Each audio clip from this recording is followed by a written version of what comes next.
Presiden Jokowi tegur mantunya Bobi Nasution. Ada apa?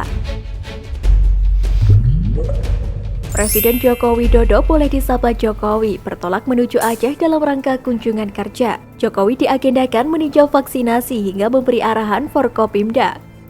Saya bersama-sama dengan Bapak Kepala BIN dan juga Bapak Gubernur Provinsi Aceh Nangro Darussalam melakukan program vaksinasi door to door dari pintu ke pintu.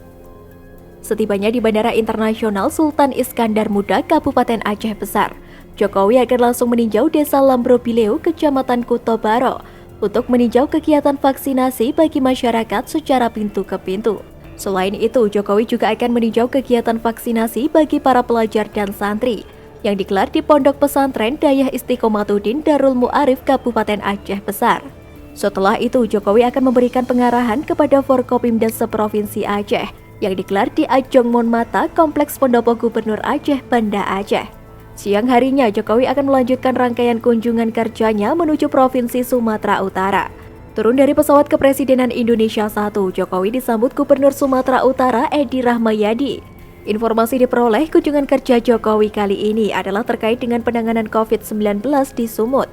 Beberapa kepala daerah sesumut hadir dan mengapresiasi kedatangan Jokowi ke Sumut.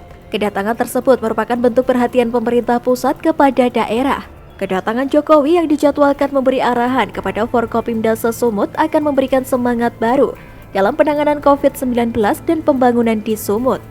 Presiden Joko Widodo menegur semua kepala daerah di Sumatera Utara terkait serapan anggaran pendapatan dan belanja daerah APBD yang rendah. Menurut Jokowi, APBD daerah di Sumut malah lebih banyak yang mengendap di bank. Teguran itu termasuk kepada menantunya Bobi Nasution yang kini menjabat sebagai wali kota Medan. Bahkan Jokowi secara spesifik menyebut serapan APBD Kota Medan. Tanpa tedeng aling-aling, sorotan terhadap APBD Kota Medan yang masih tersimpan di bank senilai 1,8 triliun rupiah. Disampaikan Presiden Jokowi, wali kota Medan Bobi Nasution diminta segera merealisasikannya. Sorotan Jokowi itu disampaikan saat memberikan arahan kepada Forkopimda Sumatera Utara di rumah dinas Gubsu. Jokowi awalnya berbicara soal pertumbuhan ekonomi di Sumatera Utara di angka 4,95%. Jokowi mengingatkan angka pertumbuhan ekonomi di Sumut bisa turun jika COVID-19 tidak dapat dikendalikan.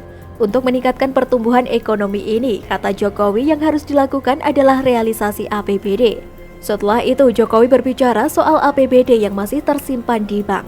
Jokowi menegur wali kota Medan Bobi Nasution karena APBD yang tersimpan di bank mencapai 1,8 triliun rupiah. Jokowi kembali mengingatkan untuk bersungguh-sungguh meningkatkan ekonomi daerah. Pihaknya mengingatkan kondisi pandemi saat ini tidak sama dengan kondisi saat belum ada pandemi. Sebagai informasi, daerah dengan jumlah APBD tersimpan di bank paling tinggi adalah Medan dengan 1,8 triliun rupiah. Deli Serdang dengan 637 miliar rupiah. Tapanuli Utara dengan 603 miliar rupiah, dilanjutkan Labuhan Batu dengan 503 miliar rupiah, Nias 466 miliar rupiah, dan Toba 417 miliar rupiah. Dalam kesempatan itu, Jokowi juga menyoroti adanya ketimpangan angka vaksinasi di daerah-daerah Sumatera Utara. Jokowi meminta agar ketimpangan ini segera diperbaiki. Jokowi awalnya berbicara soal vaksinasi lansia di Sumut yang baru mencapai 24%. Jokowi mengatakan hal ini sudah cukup bagus daripada daerah lain. Jokowi kemudian berpesan untuk berhati-hati karena adanya ketimpangan vaksinasi di daerah Sumut. Jokowi menyebut ada daerah yang sudah 82% warganya divaksinasi, tapi ada daerah yang hanya 7%. Dari data yang dipaparkan Jokowi, daerah di Sumut yang vaksinasinya mencapai 82%, yaitu Kabupaten Pakpak Barat. Sementara untuk daerah yang vaksinasi warganya masih 7% adalah Kabupaten Nias Selatan. Jokowi menyebut tingkat vaksinasi yang tinggi di suatu daerah merupakan hal baik. Namun tidak boleh ada ketimpangan yang sangat jauh di antar daerah. Ingin tahu lebih menarik? Yuk simak video selanjutnya. 2022 bulan Mei paling lambat, insya Allah sudah produksi, Pak. Memiliki cadangan nikel terbesar di dunia. Dengan potensi yang luar biasa itu, saya yakin dalam 3-4 tahun ke depan, melalui manajemen yang baik, manajemen pengelolaan yang baik, Ini baru hebat, Jokowi resmikan pembangunan pabrik baterai listrik pertama di Indonesia, ditulis oleh Syardi dari Sio.com. Akun Twitter Presiden Jokowi menuliskan sebuah unggahan yang menarik sekaligus revolusioner. Groundbreaking pembangunan pabrik baterai kendaraan listrik pertama di Indonesia milik PT HKML Baterai Indonesia digelar di Kompleks Karawang New Industrial City, Kabupaten Karawang siang tadi. Acara ini adalah tindak lanjut kunjungan saya ke Busan, Korea Selatan 2 tahun lalu. Demikian isi cuitan tersebut. Setelah sekian lama SDA Indonesia dikuasai dan diperas pihak asing selama puluhan tahun dan direbut kembali oleh Presiden Jokowi, dia juga membuat sebuah gebrakan lain, yaitu tidak boleh ada lagi ekspor bahan mentah. Tapi ini juga kita hadapi, ngapain kita takut? Barang-barang kita, nikel-nikel kita, mau kita ekspor, mau enggak kan suka-suka kita. Bahan mentah harus diolah jadi barang jadi yang bernilai ekspor lebih tinggi. Siapapun yang mau menggarap harus investasi di sini. Salah satunya adalah nikel. Kemarin pagi Presiden Jokowi meresmikan pembukaan pabrik industri baterai kendaraan listrik di Karawang, Jawa Barat.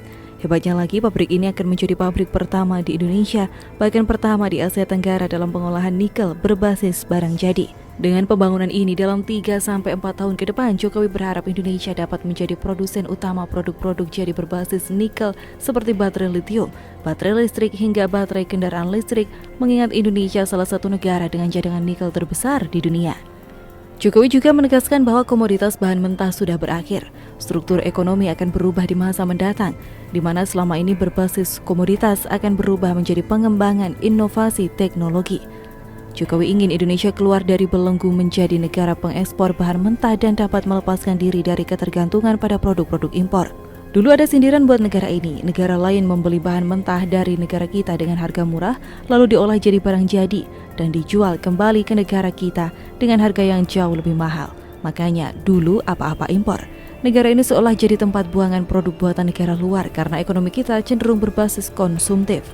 Stigma ini yang pelan-pelan ingin diubah Jokowi. Melalui hilirisasi industri, Indonesia diharapkan jadi negara industri dengan nilai ekspor yang tinggi. Dengan inovasi ini, peningkatan nilai tambah ekonomi negara juga akan semakin tinggi.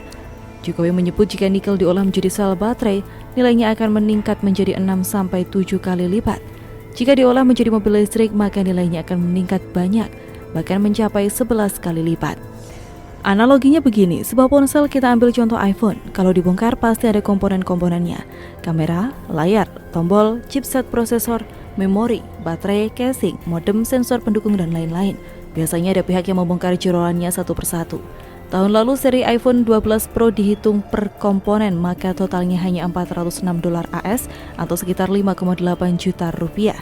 Kenapa? Layar modalnya $70, modem 5G modal $90, kamera modal hanya $8, prosesor $40 dan lain-lain. Total $406. Komponen pemisah itu anggap saja sebagai bahan mentah, dijual dengan murah. Lalu semuanya disatukan, jadi iPhone lalu dijual dengan harga sekitar 20 juta rupiah. iPhone itulah barang jadi bernilai tinggi. Presiden ingin seperti itu, barang jadi diproduksi di sini sehingga tidak perlu impor. Tidak ada pajak mahal sehingga lebih murah dan bisa diekspor pula.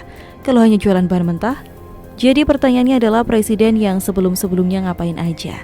Ada yang digarap asing, ada yang kerjanya entah apa, ada yang tukang prihatin sambil ciptakan lagu. Jokowi ingin hilirisasi agar bernilai lebih besar. Misalnya pengembangan industri baterai ini akan meningkatkan daya tarik Indonesia sebagai negara tujuan investasi. Misalnya investasi-investasi bisnis yang menggunakan baterai, seperti investasi motor listrik, bus listrik, dan bahkan industri mobil listrik. Kalau bukan Jokowi presidennya, nikel mungkin bakal dijual mentahnya, atau bakal digarap asing dengan kontrak puluhan tahun, diperas lagi SDA dan rakyat hanya dapat ampasnya saja.